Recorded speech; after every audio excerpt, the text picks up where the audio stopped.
Emily from Novel Novels, and welcome to today's video. This is my mid-year freakout tag, and it's 2020, one of the toughest years going. Now, I have changed up the way my videos are going to be, so you're going to get my goals video next week, and I was going to do the goals check-in first. So when you look at that goals check-in, you'll see comments on this video that I hadn't filmed at the time. But I decided that I couldn't wait to show you guys some of my favourite books of the year. Now, before we start, before I go on about everything else, it has been one hell of a year so far. I have done better than I expected on my books goals, so can't wait for you to see my goals check-in. But it's been a tough year, hasn't it, for all of us? But I want to talk about the things that we get excited about, and that is our books, because let's face it, they are the best. They are what's kept us all going, and they are what's helped us through everything. Now, before I tell you all the answers to the prompts, I think I'm going to list them. You know what I'm like, I'm a bit funny. I wanted to show you one of the books. It doesn't kind of count for the prompts, but one of my first 5-star reads of the year, before I start talking about all the books that I've read this year, was David Copperfield by Charles Dickens. This gorgeous copy was given to me by the lovely Tom from Tom Reads Things, and I miss Tom's channel, but I love seeing him, and he gave me this gorgeous book, and this was my first classic of the year that got a 5 stars, one of my first 5-star ratings of the year, and one of the books that I will never ever forget. So yes, it's not an answer to any of the prompts, but it's a really good book. Now, you know me, I am not going to give you just one answer per prompt, because I'm not like that. I will try but I also want to say that I'm going to give some varied answers, so there's going to be no double ups. None of the books talked about are going to be double ups. I'm going to at least have that cracking down, but I can't wait to show you some of the books that I've read this year that I've really, really loved. And shall I get down to it? Now, unfortunately, I've got massive piles of books by my bed, so excuse me, they're just there. I've got to try and remember which order. Hopefully I'll put them in the right order. So the first prompt is, best book you've read so far in 2020. Joint tie, but the first book that I will tell you about is The 13th Tale by Diane Chatterley. I only recently read this, and it is probably at the moment my favourite book of the year. It's historical fiction mixed with mystery, mixed with just a bit of danger, mixed with everything, and it is one book that I have absolutely blooming loved, and it is one of my favourites. The other joint favourite, The Flat Share, I've lent to Charlie, my sister, so I don't have it with me. There's another prompt where I read a book that I've answered. I've lent to Charlie as well. I'm trying to be a good big sister. I'm trying to lend her books that I know she'll like. But this is one of the best books. If you like historical fiction, if you like mysteries and thrillers, this is a real good mix, and I really love this. Thank you from Charlie from Charles Heathcote for recommending this. Thank you for Julie from Hungry Bookworm for recommending this. Thank you to Kate from Books and Things. This is brilliant. Love this book. Now, okay, so the next one is best sequel you've read in 2020. I've not read as many sequels as I should have done, because I've just been starting way too many new series. There'll be more on that in the next video. But the best sequel has to be my first sequel that I read this year, A Heart So Fierce and Broken by Bridget Kemner. You guys know I love Bridget Kemner. I read this with the lovely Clint from Reads Readers, Melanie from Completely Melanie, at the start of the year. I will be pre-ordering her next book, which is about something deadly. One of Bridget Kemner's biggest fans is me. I love her books. But this was one of the first books I read this year. And in fact, I believe, I think it was one of the first books I actually read this year and completed. And it is absolutely blooming amazing. I love this book from start to finish. If you love A Heart So Fierce and Broken, if you love A Curse of Dark and Lonely, if you love Beauty and the Beast, if you love retellings, if you love fantasy, this is for you. It is one of the best books ever. And yet again, it left me on one of those notes where I was literally screaming at the book. I have discovered how animated I've become on my reading. So, with this, I literally screamed at the end of it. I now need the next one. How on earth she expects us to wait a whole blooming year? Thankfully, we're now 6 months down the line, so January, I'll be reading this. I'll be pre-ordering it. By the way, guys, where is the quickest way to pre-order books? Because I've tried doing it on Amazon, but this one was actually a bit late coming in. I want to get it ASAP. Please, guys, tell me the quickest way I can get the next book, because I need to know. I love this book. It is freaking amazing. I love Gray. Oh my god, I love Harper, but I don't... There's a new character in this. Leah Maria, I think her name is. I can't even remember, and because I'm awful. This is such a flipping great book. Yeah, Leah Mara, a new character in this book, and I fell in love with her. She is absolutely great. She's a character that builds. We've got new characters, we've got old characters. Gray is prominent in this book, and you guys know I fancy the pants off Gray. So, love this book. Really need to stop going on about talking so much about these. Otherwise this video is going to be super long.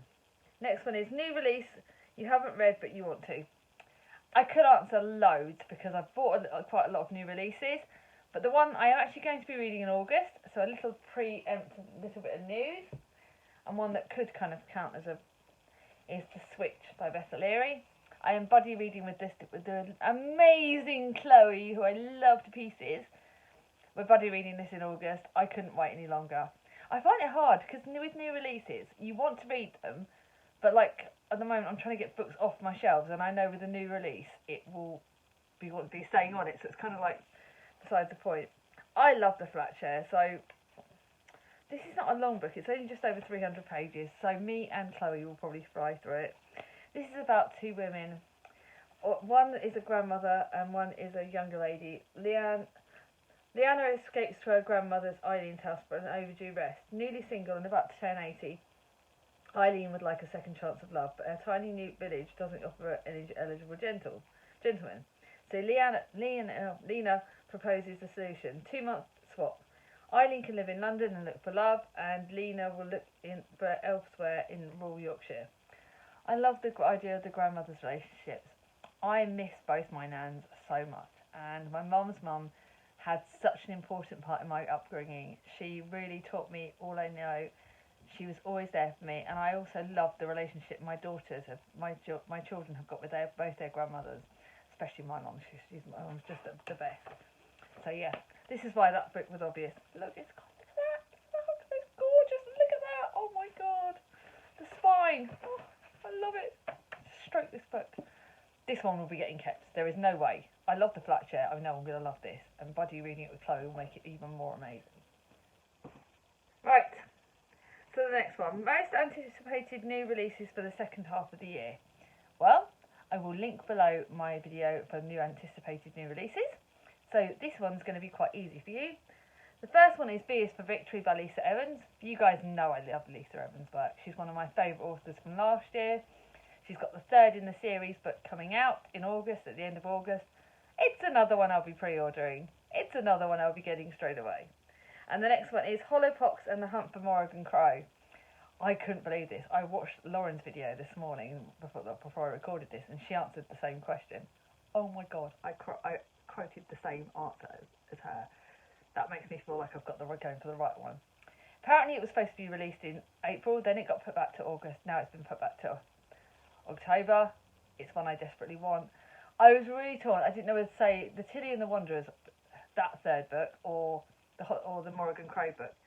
But Charlie from Charles Heath, he actually said you either kind of like one more than the other. And on the second book, I actually quite liked Morrigan Crow slightly more. But that's...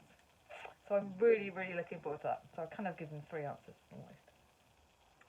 Now the next one is biggest disappointment. I've had a few, and I didn't know which one to name.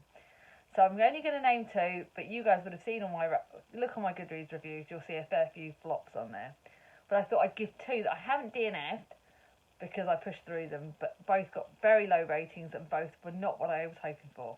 The first one was Sophie's World, that I tried buddy reading with Charlie, my sister. She gave up on it because she thought it was crap. It's translated fiction, it's philosophy, it's deep, weird, strange. Didn't like it. Yuck. And then in February I also read Lady Chatterley's Lover.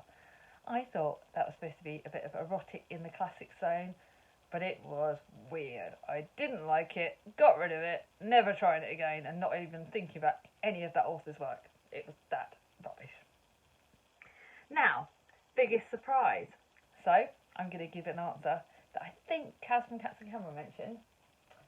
and that was Noughts and Crosses. This is actually, again, one of my first 5-star ratings of the year.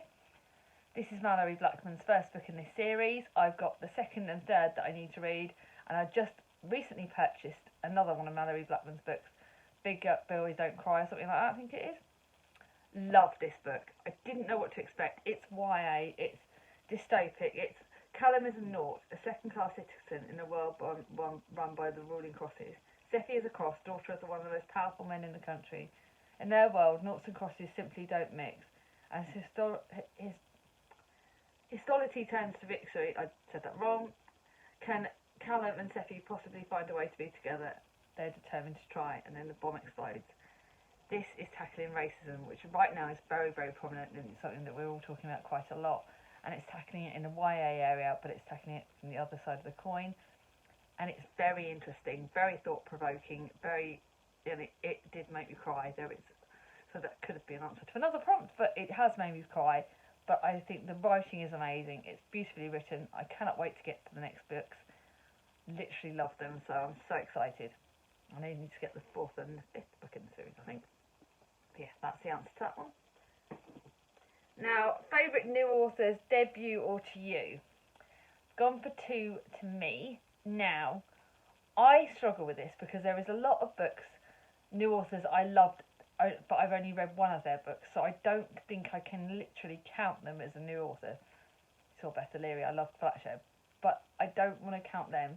But one of the things I wanted to count were 2 authors that are very different, very, very different in genres, but both have done new books that have got quite top star ratings for their genre, and ones that surprised me how much I like them.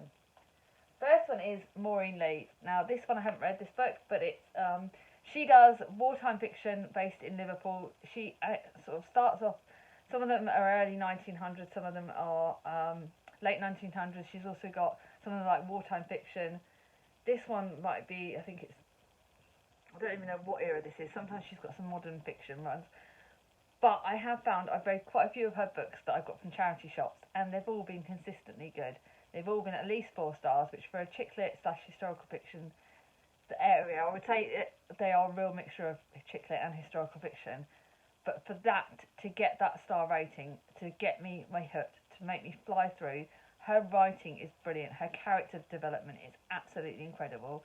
She makes characters that you absolutely love. Her plots are good, they're consistent, they're well written. She sets them in Liverpool, so it's different areas to what I've normally read, but it's brilliant, and I absolutely blooming love her work. So if you like wartime books, if you like historical fiction, chicky litty, strong women, characters that you are going to love, then please pick up her work. She's really good. And then I'm going to show you the book that's the next one that I'm going to be reading with Linda from Linda's World of Books. I'm reading this in September. It's Sarah J. Maas. It's Court of Wings and Ruin.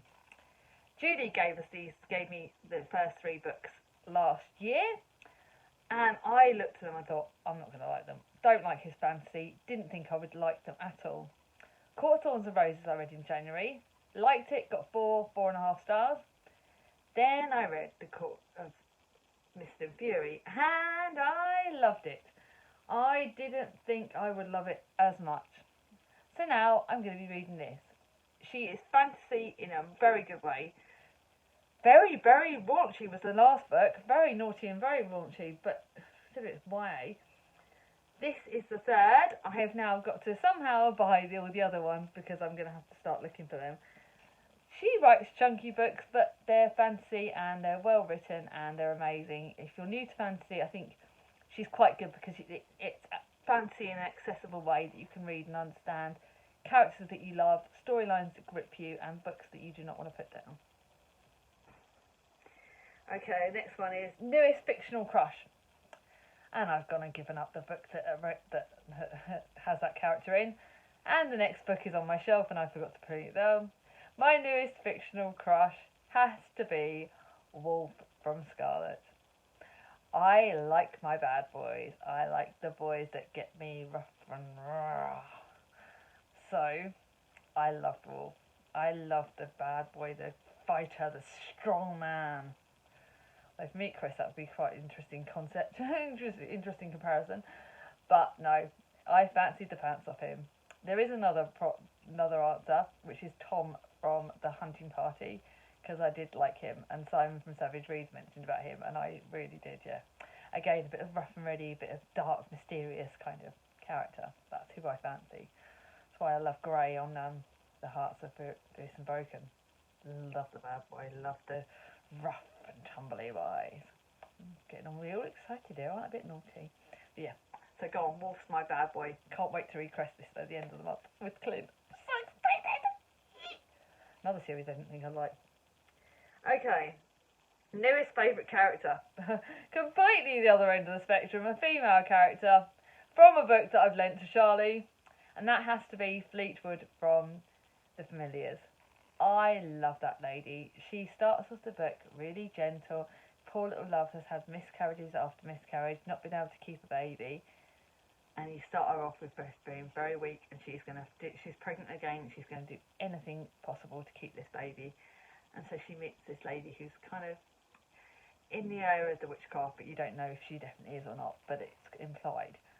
And then she meets this character, and as the book goes on, her Fleetwood's strength builds, and the way she sticks up for her friend, the way she stands up to herself with her husband, the way she develops is so awe-inspiring. She is one of my favourite characters, and I love her. I think she's really inspirational and really great, and I loved her. Now, the books that made you cry. Oh my goodness. The last in the Dark Materials book, The Amber Spyglass. I can't tell you where I cried in this, because it really gives away the other two books.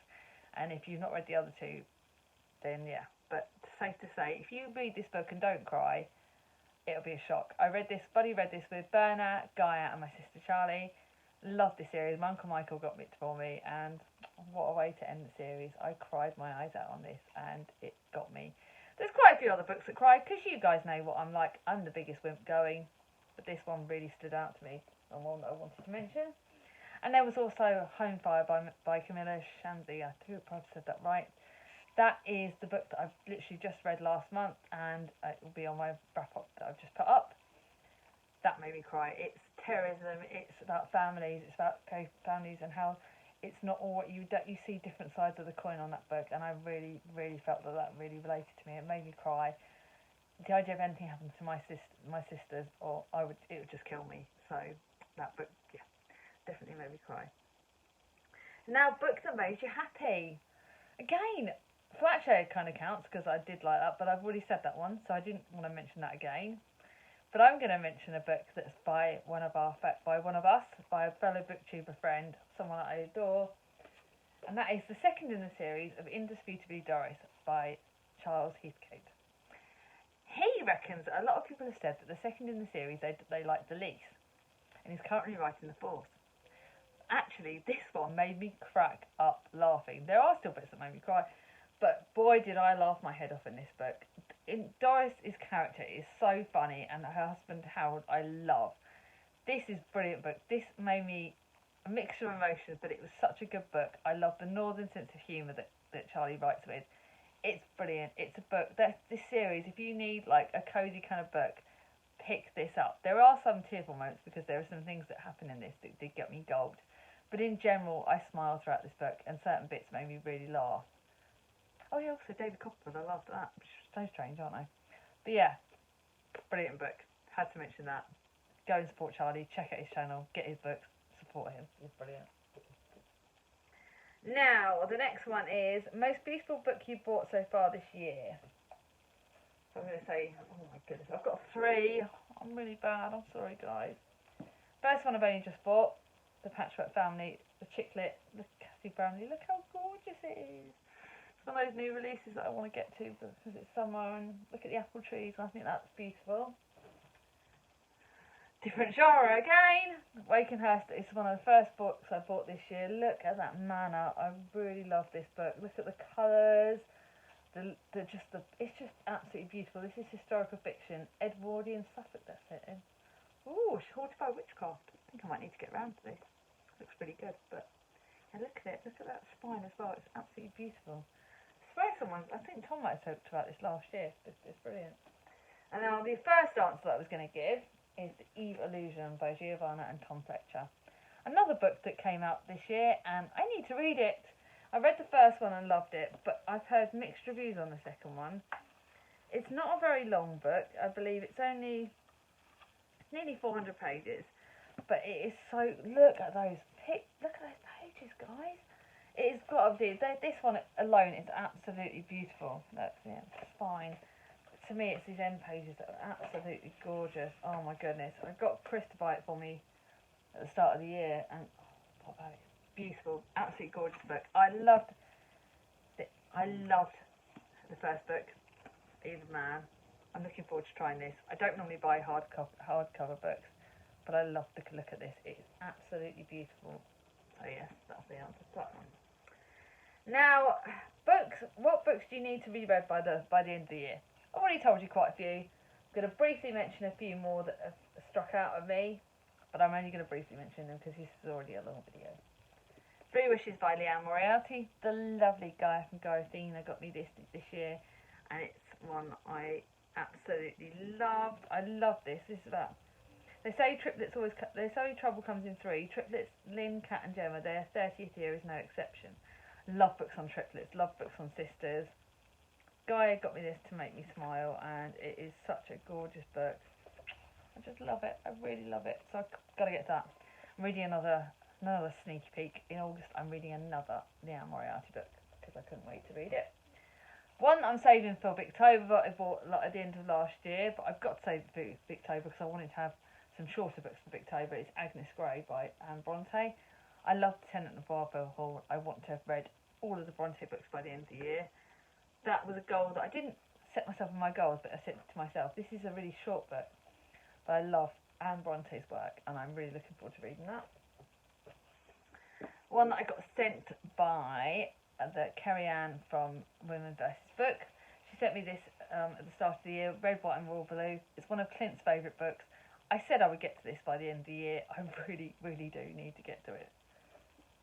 And then the last one, which is sneaky peek for September's TBR, The Foundling by Stacey Hall. I love The Familiars. This one, Charlie from Charles Heathcote got me as a little present.